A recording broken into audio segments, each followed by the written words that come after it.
चैत पूर्णिमा पजूनो पूनो भी कहलाती है। इस दिन पजून कुमार का पूजन होता है। व्रत नहीं रखा जाता। पूजन उन्हीं घरों में होता है जिनके कोई लड़का होता है। जिस घर में लड़कियां ही होती है वहाँ पूजन नहीं होता, ऐसा विधान है। इस दिन किसी के यहाँ 5 और किसी के यहाँ 7 मटकियाँ पूजी जाती है। मटकियों में एक कड़वा भी होता है। कड़वे समेत ही 5 या 7 की गिनती पूरी की जाती है। मटकियाँ चूने या खड़िया मिट्टी से रंगी जाती है और कड़वे पर हल्दी से पजून कुमार और उनकी दोनों माताओं के चित्र बनाए जाते हैं। शुद्ध स्थान में गोबर से लीप कर चौक पूरा जाता है। बीच में पजून कुमार का कड़वा और चारों ओर दूसरी मटकियां रखी जाती है। चंदन, अक्षत, धूप, दीप और नैवेद्य से मटकियों की पूजा करके कथा कही जाती है। एक स्त्री कथा कहती है और अन्य सभी स्त्रियां हाथ में अक्षत लेकर बैठ जाती है। कथा पूरी होने पर वे सब मटकियों पर अक्षत छोड़ती है और मटकियों को दंडवत प्रणाम करती है। इसके बाद लड़का सब मटकियों को हिला हिलाकर उन्हीं की जगह रख देता है। पजून कुमार की मटकी में से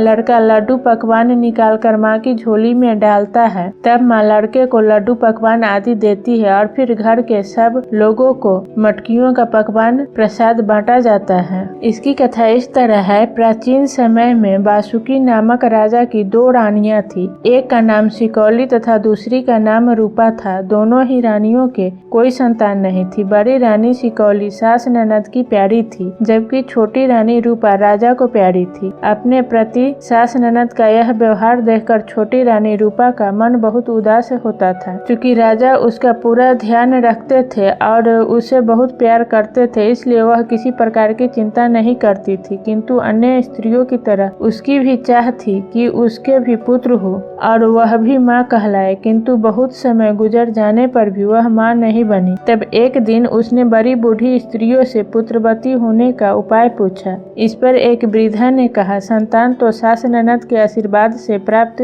होती है। यह सुनकर छोटी रानी ने सोचा कि यह कैसे हो पाएगा, क्योंकि सास ननद तो उससे नाराज रहती है। जब छोटी रानी ने अपनी समस्या उस वृद्धा को बताई तो उसने एक उपाय बता दिया। तुम ग्वालिन का भेष बनाकर अपनी सास ननद के पैर छुओ, वे तुम्हें आशीर्वाद देगी। रानी रूपा ने वैसा ही किया। उसकी बात मानकर दूसरे दिन ही छोटी रानी ग्वालिन का भेष बनाकर और सिर पर दूध की मटकियां रखकर सास ननद के महल में जा पहुंची। उसने अपने चेहरे पर घूंघट निकाल रखा था। महल में जैसे ही उसने सास ननद को अपने सामने देखा, वैसे ही सिर से दूध की मटकियां उतारी और उनके पांव छू लिए। इस पर सास ननद ने उसे पुत्रवती होने का आशीर्वाद दिया। आशीर्वाद के प्रभाव से छोटी रानी कुछ ही दिनों में गर्भवती हुई। यह खबर सुन राजा भी खुश हुए। गर्भ रहने से छोटी रानी जितना प्रसन्न थी, उससे कहीं ज्यादा छोटी रानी दुखी थी कि प्रसव के समय उसकी देखभाल कौन करेगा। उसने यह बात राजा को बताई तो राजा ने कहा, तुम किसी प्रकार की चिंता मत करो, मैं तुम्हारे महल में घंटियां लगवा देता हूँ। जब तुम्हें कोई कष्ट हो या प्रसव काल नजदीक हो तो तुम डोरी खींच देना। जैसे ही घंटी बजेगी मैं तुम्हारे पास चला आऊंगा। कुछ समय बीत जाने पर एक दिन रानी ने राजा की परीक्षा लेने के लिए डोरी खींच कर घंटी बजा दी। घंटी की आवाज सुनकर राजा दरबार छोड़कर छोटी रानी के समक्ष उपस्थित हो गया। किंतु जब उसे यह पता चला कि रानी ने केवल परीक्षा लेने के लिए घंटी बजाई है तो वह नाराज होकर दरबार में वापस यह कहता हुआ चला गया, अब मैं प्रसव काल में घंटी बजाने पर भी नहीं आऊंगा। यह सुनकर छोटी रानी को दुख हुआ। उसने सोचा कि मैंने राजा को व्यर्थ ही परेशान किया। कुछ दिनों पश्चात रानी को सचमुच ही प्रसव पीड़ा हुई तो उसने घंटी बजा दी, किंतु इस बार राजा नहीं आया। उसने यही सोचा कि इस बार भी शायद रानी ने यूं ही घंटी बजाई। तब प्रसव पीड़ा से त्रस्त लाचार होकर सास ननद के पास पहुंची और अपनी समस्या बताई। उन्होंने कहा, जिस समय तेरे पेट में तेज दर्द हो तो तू कोने में मुंह करके ओखली पर बैठ जाना, सब ठीक हो जाएगा तथा तेरा प्रसव सुखपूर्वक हो जाएगा। सीधी साधी छोटी रानी उनके छल को न समझ सकी। वह अपने महल में वापस आ गई और सब इंतजाम करवा लिया। जब प्रसव का समय आया तो उसने वैसा ही किया। बच्चा पैदा होकर ओखली में गिर गया। उधर सास ननद भी इसी ताक में थी तथा बड़ी रानी सिकौली भी उनके साथ मिली हुई थी। वे सभी तुरंत वहां आ गए। सास ननद ने बच्चे को निकालकर ओखली में कंकड़ पत्थर भरवा दिए तथा एक दासी को बच्चा देकर कहा, इसे घूरे में फेंका। कुछ देर बाद रानी रूपा को होश आया तो उन्होंने कहा, तुमने तो कंकड़ पत्थर जन्मे हैं। इसी बीच प्रसव का समाचार सुनकर राजा भी वहां आ पहुंचा, लेकिन जब पता चला कि रानी ने कंकड़ पत्थर जन्मे हैं तो उसे बड़ा आश्चर्य हुआ। लेकिन माँ बहन को वहां मौजूद देखकर और उनके द्वारा पुष्टि किए जाने पर वह चुप हो गया, परंतु उसे यह समझते देर नहीं लगी कि अवश्य ही इन्होंने कोई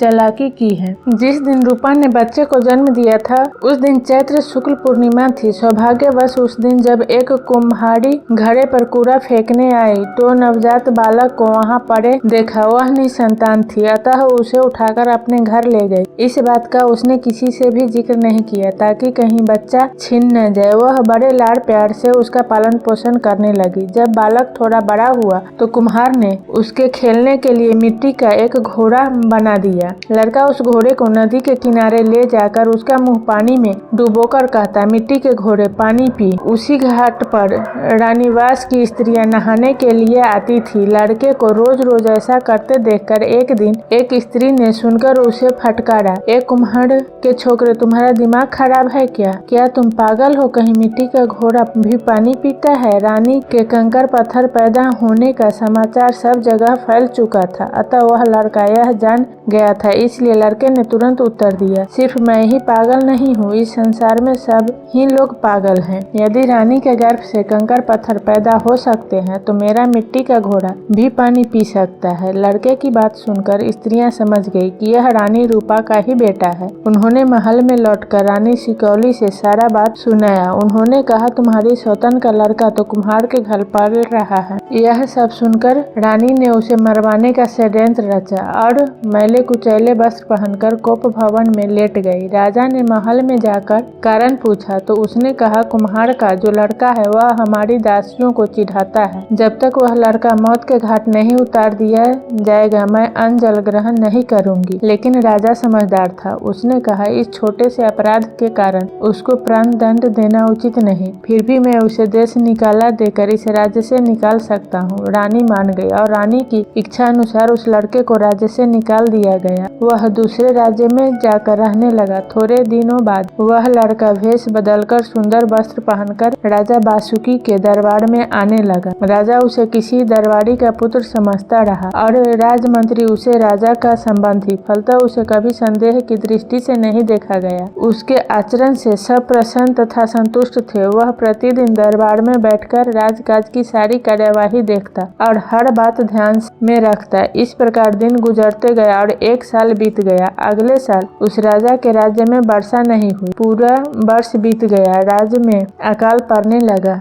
राज पंडितों ने राजा को सलाह दी, यदि राजा रानी रथ में बैल की तरह कंधा देकर चल और चैत्र पूर्णिमा को पैदा हुआ कोई द्विज बालक रथ को हाँके तो वर्षा होने का योग बन सकता है। यह सुनकर राजा रानी रथ में जूतने को तैयार हो गए। जब द्विज बालक की खोज होने लगी तब कुम्हार के बालक ने बताया, मेरा जन्म चैत्र शुक्ल पूर्णिमा को हुआ है। मेरा जन्म तो छत्रानी के गर्भ से हुआ, लेकिन पालन पोषण नीच घर में हुआ। मैं रथ भी हाँक सकता हूँ। यह सुनकर राजा बहुत प्रसन्न हुए और रथ चलाने की तैयारियां होने लगी। इसी बीच वह बालक रानी रूपा के पास पहुंचा और अपना परिचय देकर बोला, माँ यदि तुमसे रथ संबंधी काम करने को कहे तो तुम कह देना कि पहले बड़ी रानी रथ में जुतेगी, इसी भांति अन्य कामों में भी तुम बड़ी रानी को ही आगे रखना। रूपा ने उसकी बात मान ली। इधर रथ चलने को तैयार होने लगी। रानी रूपा को जगह लीपने के लिए कहा गया। रूपा ने कहा, पहले बड़ी रानी लीपे फिर मैं लीपूंगी। इसी तरह रानी सिकौली के लीपने के बाद रूपा ने भी जगह लीप दी। इसी प्रकार जब रथ में कंधा देने की बात आई तो रानी रूपा ने कहा, पहले बड़ी रानी कंधा दे फिर मैं दूंगी। लाचार सिकौली को ही पहले पहल करनी पड़ी और रथ को कंधा देना पड़ा। रथ को कंधा देते ही तेज धूप निकल आई। बालक रूपी राजकुमार ने पहले से ही मार्ग में गोखरू के कांटे बिखेर दिए थे। रथ आगे बढ़ रहा था। रानी के पैरों में नीचे से कांटे चुभते से तथा ऊपर से वह बालक कोड़े बरसाता। बड़ी रानी आगे बढ़ती रही और असहनीय कष्ट झेलती रही, परंतु इनसे उसे तभी छुटकारा मिला जब रथ निश्चित जगह पर पहुंच गया। अब रानी रूपा की बारी थी। उसने रथ में कंधा देते ही आकाश में सांवली घटाएं छा गई। रास्ते में गोखरू के कांटे हट गए और उनकी जगह फूल खिल गए। रानी रूपा को जरा भी कष्ट नहीं हुआ। रथ चलाने का काम पूरा होते ही वर्षा होने लगी। यह देखकर पूरे राज्य में खुशी छा गई। लोग फूले न समाये और खुशी से नाचने लगे। तभी उस बालक ने रानी रूपा के पास जाकर उसके चरण छुए। अब सभी जान गए कि यही रानी रूपा का पुत्र है। राजा ने उसे अपना पुत्र जान गले से लगा लिया। यह समाचार पाकर जब सब जगह आनंद उल्लास की लहर दौड़ गई। अंत में राजकुमार प्रद्युम्न कुमार सबसे मिलने रनिवास में गया। सबसे पहले वह अपनी दादी के पास गया और कहने लगा, दादी दादी हम आए, क्या तुम्हारे मन भाए? दादी ने उत्तर दिया, बेटा नाती पोते किसे बुरे लगते हैं? प्रद्युम्न कुमार बोला, तुमने मेरे मन की बात नहीं कही। तुम्हारी बात बेकार और अधूरी है। मैं तुम्हें शाप देता हूँ, तुम अगले जन्म में दहलीज हो जाओगी। फिर वह अपनी बुआ के पास जाकर बोला, बुआ री बुआ हम आए, क्या तुम्हारे मन भाए? बुआ ने कहा, भतीजे किसे बुरे लगते हैं? प्रद्युम्न कुमार ने बुआ को चौका लगाने वाला मिट्टी का बर्तन हो जाने का शाप दे दिया। फिर वह अपनी सौतेली माँ सिकौली के पास जाकर बोला, माँ री माँ हम आए, क्या तुम्हारे मन भाए? माता सिकौली ने उत्तर दिया, आए सो आए, जेठी के हो या लहुरी के हो तो लड़के ही। राजकुमार ने कहा, तुमने भी मेरे मन की बात नहीं कही, तुमने तो रूखी बात कही है, इसीलिए तुम घुंघची बनोगी। घुंघची आधी काली तथा आधी लाल होती है। अंत में प्रद्युम्न कुमार अपनी सगी माँ रानी रूपा के पास गया और बोला, माँ माँ हम आए, तुम्हारे मन भाए या न भाए? रानी रूपा बोली, बेटा आए आए, हमने न पाले न पोसे न खिलाए न पिलाए, हम क्या जाने कैसे आए। यह सुनते ही वह बच्चे की तरह फूट फूट कर रोने लगा। छोटी रानी ने उसे गोद में उठा लिया। रूपा के दूध उतर आया और मातृभाव से विह्वल होकर उसे दूध पिलाने लगी। यह समाचार सब राजा के पास पहुंचा तो मारे हर्ष गदगद हो गया। यह सब देख वह बहुत प्रसन्न हुआ और पूरे राज्य में उत्सव मनाने का आदेश दिया। गरीबों को दान दिया गया। राज्य में सहनैया बजने लगी, तोपे अपने आप छूटने लगी। कहते हैं उसी दिन से प्रद्युम्न पुनः व्रत उत्सव मनाया जाने लगा।